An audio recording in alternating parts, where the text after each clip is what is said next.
Luna loved her grandmother's old blanket.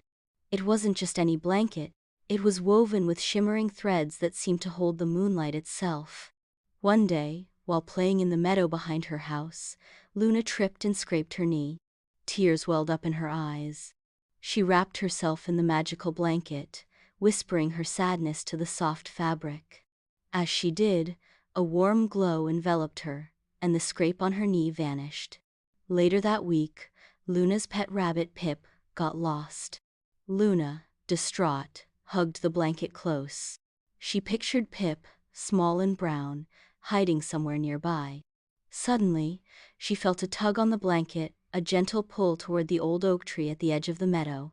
There, nestled beneath its roots, was Pip, safe and sound. Luna's heart soared. News of the blanket's healing and finding powers spread through her small village.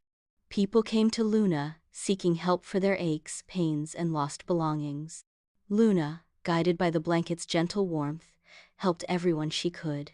She mended a farmer's broken fence, found a lost child's favorite doll, and even soothed a grumpy old man's aching back. But as time went on, Luna noticed something odd. The blanket, once vibrant and shimmering, was becoming dull, its threads losing their glow. She realized the blanket's magic was finite, its power linked to the moonlight it held. Luna decided to use the blanket's remaining magic wisely, focusing on acts of kindness and compassion.